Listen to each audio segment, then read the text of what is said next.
Welcome back to RGR Football. I'm Ryan. This is me going rogue on the NFL and the Kansas City Chiefs. A couple of new wrinkles this week. I will have an NFL piece that will come up on here that'll just be audio probably real quick. I want to be succinct and hit some of the bigger things as we start to look at the rest of the league as they get towards the playoff run. But if you're new around here, make sure you hit the sub, the notification bell.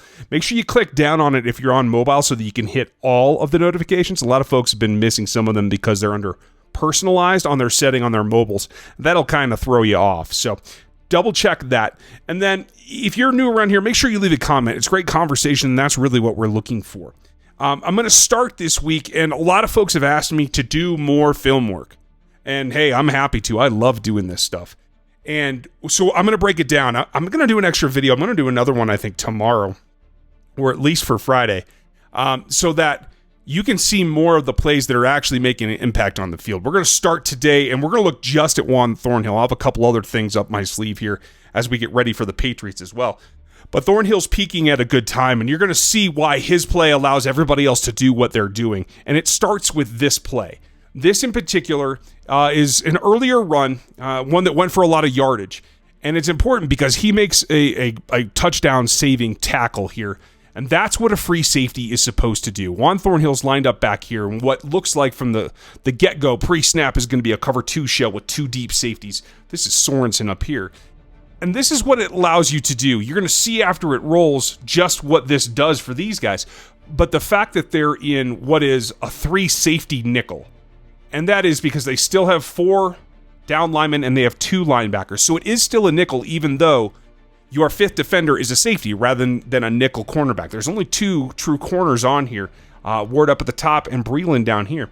You've got Tyrann Mathieu in here on the slot, and that's significant. This is a 2x2 formation with really tight splits. That's 2 receivers on this side, very close to the end tackle, and 2 receivers on this side, close to the end tackle. But this happens to be the tight end. He's going to play a big part in this particular play against Frank Clark, who you can tell at this point, just pre-snap, everybody else is down in their stance and ready to go. Frank Clark is kind of drifting.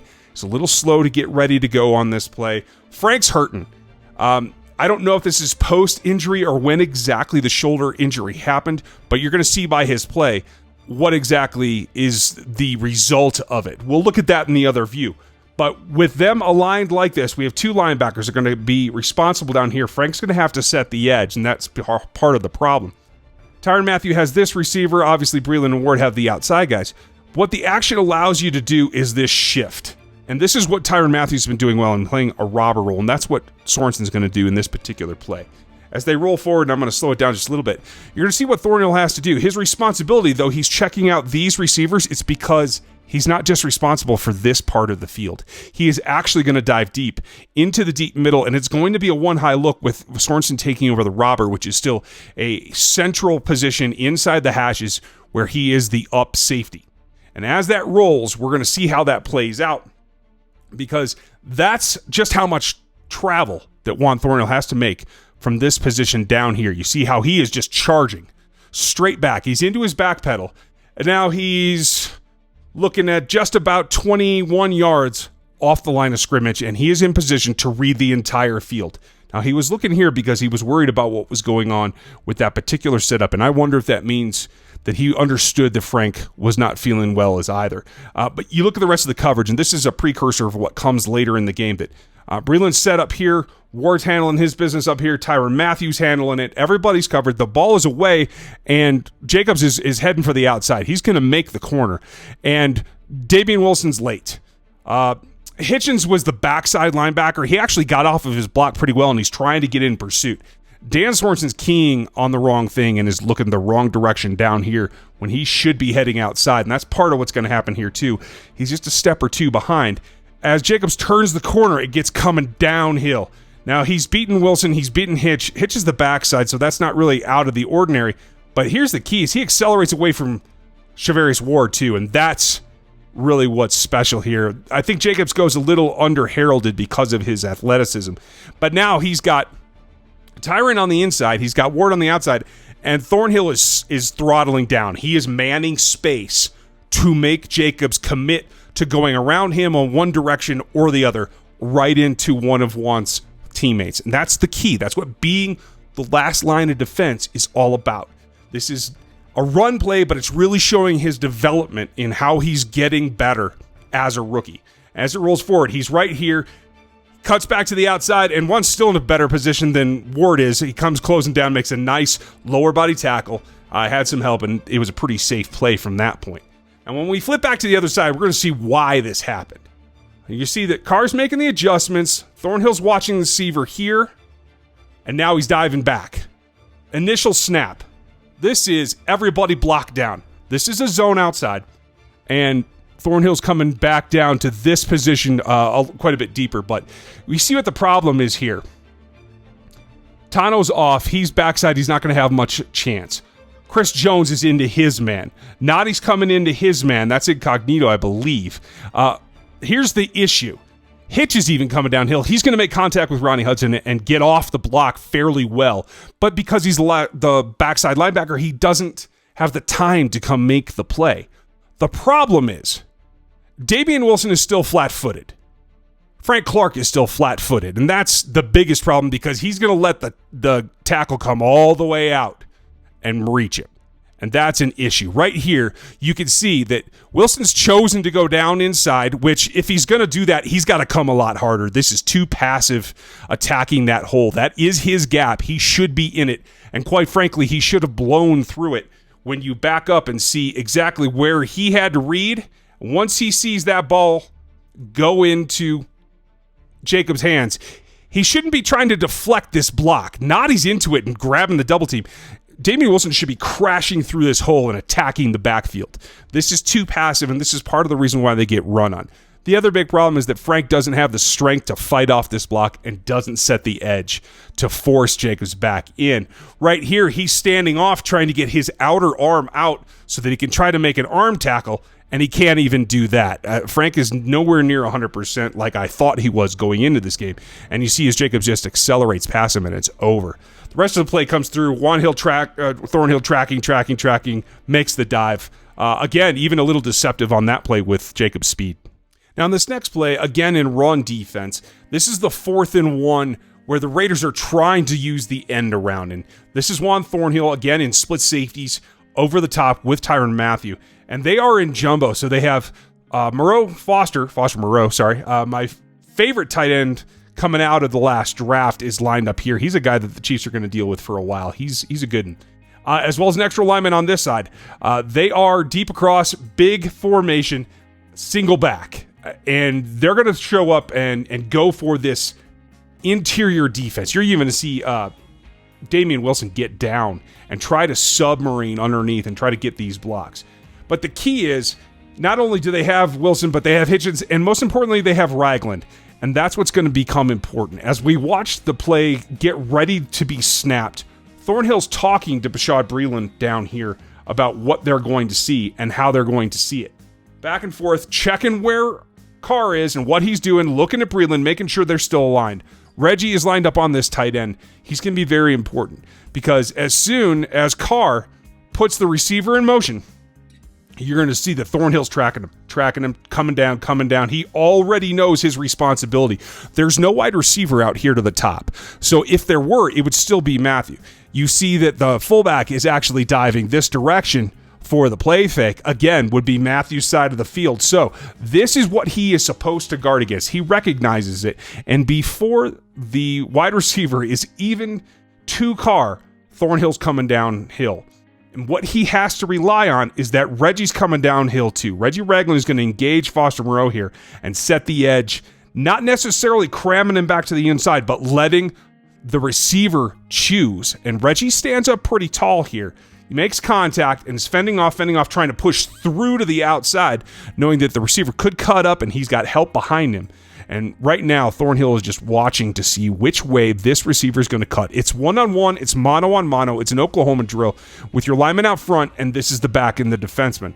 Right here, he decides to cut around. Well, Thornhill's dipping down, ready to pounce, makes a nice contact, drives through it, and makes the play. From the backside, you're going to see the same thing, that where his head goes is where the play goes. Reggie's out here, Thornhill's here. It's a thin window over here, so you can see how he's watching, he's diving. Reggie makes contact. He's still watching the receiver, playing inside out. And there you go. Nice play by both those players. And our last play for Juan ThornHill this week is the big daddy of them all, the pick six.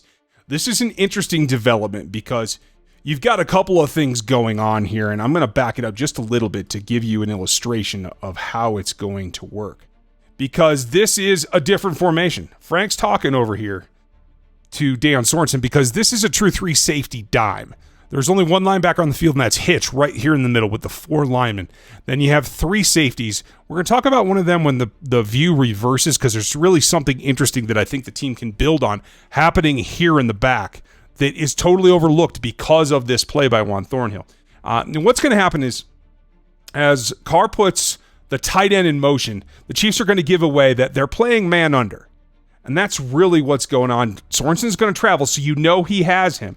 At this point, Juan ThornHill has been talking with Bashaud Breeland, and we can back that up if you guys want to see that too.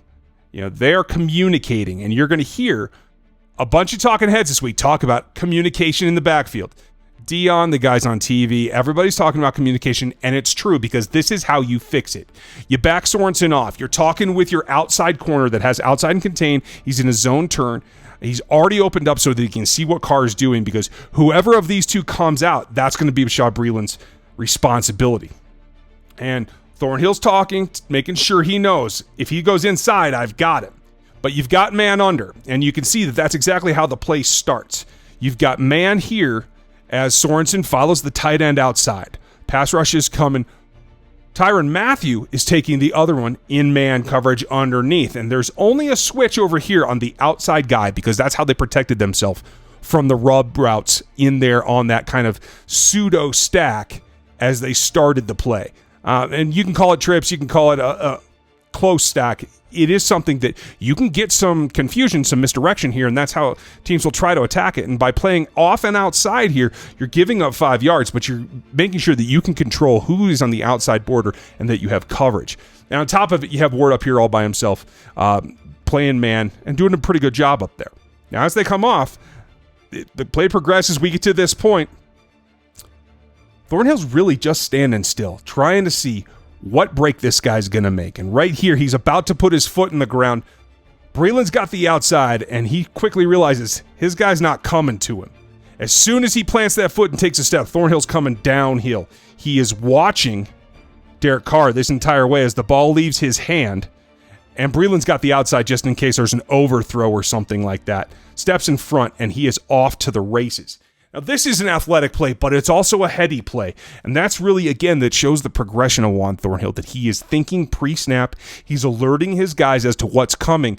He said post-game that he found this in film review and knew what was coming. That is a very telling tale for a rookie, and that's something to really watch. Now, I want to pause it because I know right now we've gone through the motion.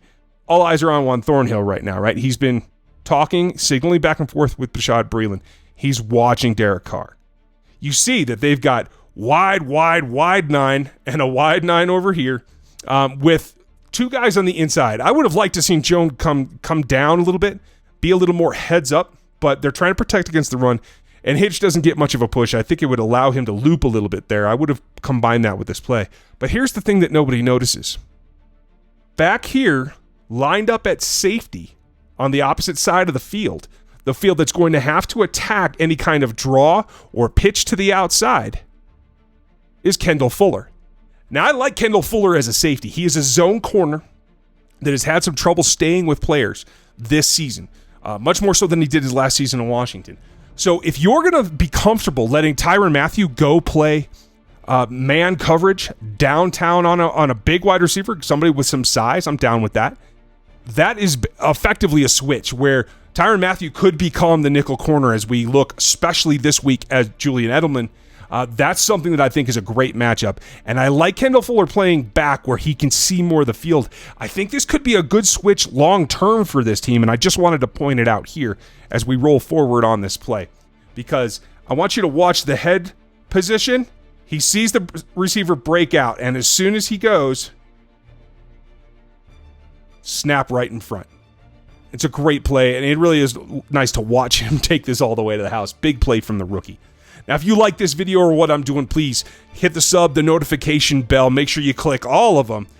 Tell me what you think down below in the comments, and leave a thumbs up if you like this video. I'm going to do a lot more, and I do a lot more live videos, post-game live videos on Monday nights. I answer all of your questions. A lot of new folks to the channel, and I want you guys to get a feel for what goes on around here. I appreciate all of your time. Please make sure you check out these other videos that are popping up now. I will talk to you next time. Have a good one.